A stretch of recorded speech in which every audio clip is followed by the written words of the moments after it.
Dengan semangat juang kami bergerak, membawa harapan, menginspirasi setiap langkah, mewujudkan mimpi bersama kita. Warahmatullahi wabarakatuh.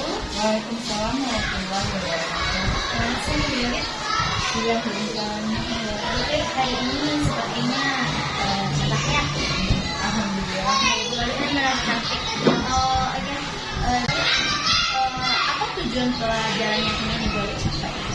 Nah, jadi tujuan pembelajaran yang saya ambil di sini, peserta didik melalui pembelajaran kecerdasan dapat menunjukkan kemampuan dalam memahami dan mampu mempraktikkan sekitar sebagai bentuk latihan kebugaran jasmani untuk menjaga komposisi tubuh ideal dengan benar melalui latihan kekuatan, daya tahan, dan kelenturan sesuai potensi dan kreativitas yang dimiliki serta mengembangkan nilai-nilai Pancasila Pancasila pada elemen gotong royong dan mandiri dengan meregulasi dan menginternalisasi nilai-nilai gerak seperti berkolaborasi, kepedulian, berbagi, pemahaman, dan situasi yang dihadapi dan meregulasi diri serta dapat menerapkan pola perilaku hidup sehat dan kehidupan sehari-hari. Oke, ternyata Ibu Alit ini tujuannya untuk membuat pola hidup sehat untuk anak ya. Ya, Oke. Yang selanjutnya Ibu Alit ini pertanyaan keduanya ya. Bagaimana area pengembangan yang ingin Ibu capai saat observasi kita nanti? Jadi saya di sini ingin meningkatkan kemampuan peserta didik dalam pembugaran jasmani. Tujuan untuk menjadikan peserta didik itu lebih sehat jasmaninya dan rohaninya, serta mengembangkan tingkat kebugaran jasmani bagi peserta didik. Oke, berarti fokusnya pada kesehatan jasmani dan rohaninya ya Bu ya. Oke, dalam perencanaan Ibu Alit nih, rancangan pembelajaran yang ingin Ibu Alit sampaikan, terapkan nih dalam kelas. Ini kedua kelas. Jadi ada nggak ya strategi atau model metodenya? Oh iya. Jadi di sini saya mengambil strategi pembelajaran dari verifikasi dan PSE. Oke, berarti berdiskusi ya Bu ya. Iya. Nanti pasti ada kontennya juga ya Bu ya. Kemudian karena Bu ini guru olahraga ya, nanti pasti ada di kelas dan ada di luar kelas juga. Nanti saya akan menantikan nih Bu Yolit seperti apa ketika observasi nanti. Kira-kira kapan nih Bu Yolit akan melaksanakan? Ini rencana saya mau ambil mungkin besok tanggal 22 Oktober. Besok ya Bu Yolitnya. Oke, ketika observasi nanti saya akan ikut nanti ya bersama Bu Yolit untuk observasi. Nanti saya punya lembar-lembar penilaian nanti Bu Yolit apa yang sudah Bu Yolit lakukan gitu kan. Kemudian nanti ada lembar observasi pembelajaran. Nanti apakah berpusat kepada murid, nanti saya akan mencoba untuk melihatnya. Kemudian Bu Yolit pada kegiatan ini ketika menginformasikan saya nanti akan mencatat nih kegiatan pembelajaran yang Ibu Yolit lakukan seperti apa, nanti saya akan punya informasi.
siang Ibu Intan.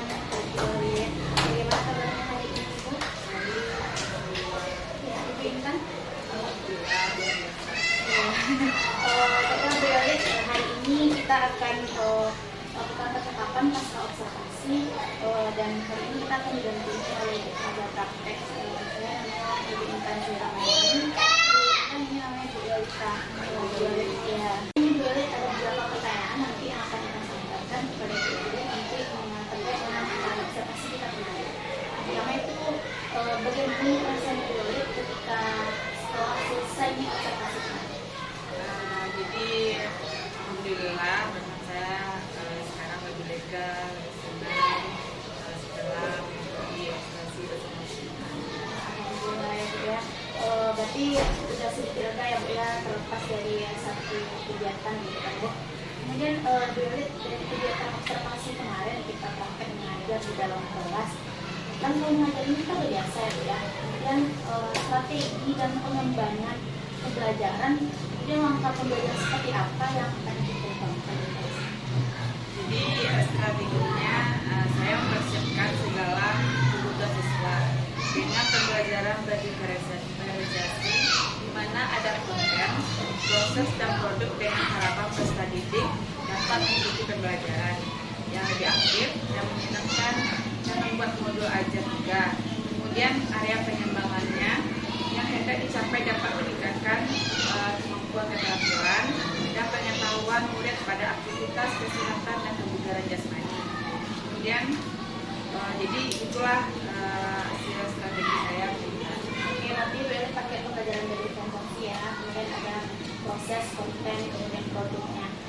Jadi Bu Yolit, pada kegiatan ini strategi yang digunakan kemarin, kira-kira itu yang Ibu kembangkan, apakah sudah terlaksana dengan baik atau sudah berhasil gitu? Alhamdulillah sudah dilakukan dengan baik. Jadi Bu, pada kegiatan kemarin kira-kira ada kendala nggak ya yang dirasakan baik di dalam kelas maupun di luar kelas? Oh iya, kemarin tuh juga ada kendala ya Bu, makanya yang saya hadapi di sini masih ada murid yang tidak terlibat aktif. Kemudian akan ada insiden yang tidak terduga. Kemarin tuh sempat ada anak-anak itu berlari kemudian terjatuh di tulisan. Jadi itu insiden yang terjadi itu yang tidak terduga yang terjadi di lapangan. Iya benar. Kemarin ada insiden yang kita lihat ya Bu ya, bahwa anak pas kegiatan di lapangan ternyata apa istilahnya ya, bentrokan Iya, yang bentrokan. Kemudian ini Bu, ketika melakukan perubahan tersebut dari kendala-kendala yang Ibu hadapi ini adakah tidak Bu perubahan nanti? Jadi mungkin karena murid ini ada percaya diri, kemudian untuk sebenarnya kurang hati-hatian gitu kan. Dan itu hal wajar jika berada di lapangan. Jadi risiko atau insiden itu pasti ada. Dan nanti saya akan mengingatkan kepada murid untuk lebih hati-hati dan akan mencari strategi untuk membuat konten lebih banyak supaya murid terlibat aktif semua. Jadi Ibu, kapan nih akan Ibu lakukan?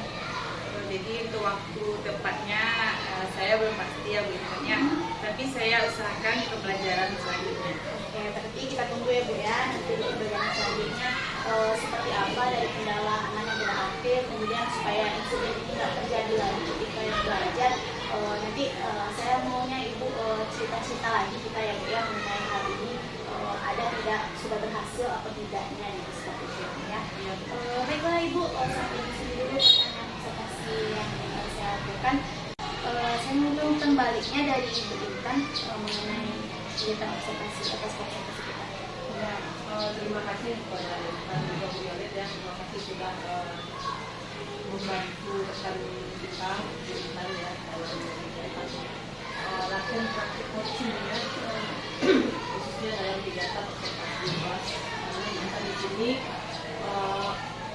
membantu Bu Yolit dalam pelaksanaan pembelajaran berdifferensiasi di jam pelajaran ya. Nah, tapi ini sarannya kan untuk kita gitu ya, sebagai yang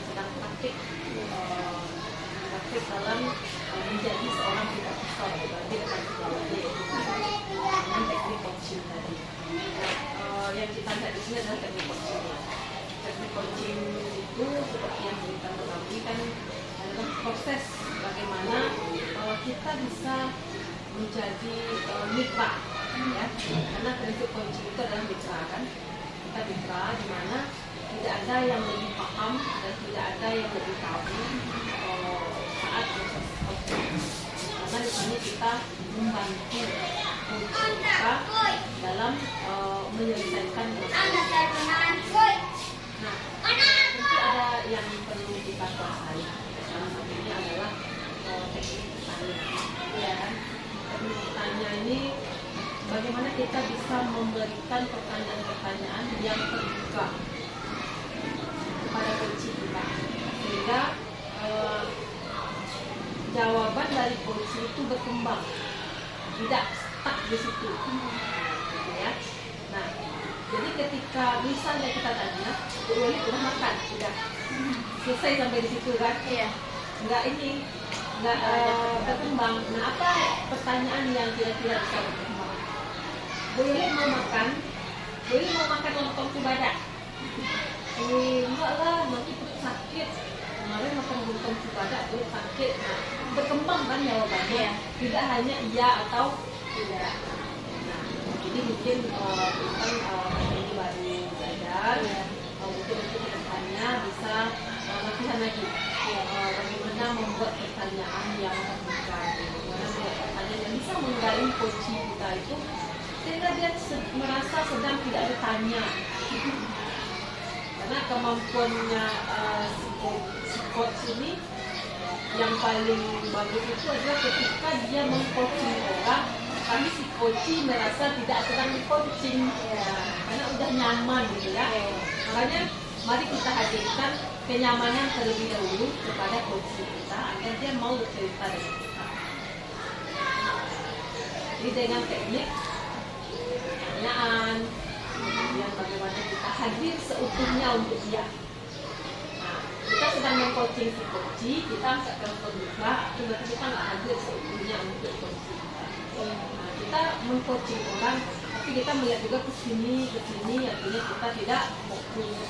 Sehingga si coach merasa nggak nyaman lagi. Ini lagi nggak itu kan? Sama seperti kita ngobrol dengan orang kan? Nah, awak mengecek itu main dulu, kan? Ini merasa Salah. tapi nggak didengar dengan baik. Karena sebenarnya ketika seseorang ingin di-coaching, berarti dia ingin didengarkan, ingin diberi peluang, ya, ingin diterima dulu. Apakah betul enggak yang dia rasakan, apakah betul enggak yang dia pikirkan ini. Nanti di sana kita menggiring dia. Kira-kira kalau memang itu kamu lakukan, apa manfaatnya? Itu di sana kita bisa memberikan pandangan kepada dia kan. Itulah tekniknya yang tadi ya. Jadi ambil saja kuncinya, coaching itu dimana di sana posisi si coach dengan coaching itu adalah kita, bukan seseorang yang melakukan. Ketika kita meng-coaching orang, bukan berarti kita lebih tahu kan. Itu masalah orang kan, itu kita menguasai semua hal kan.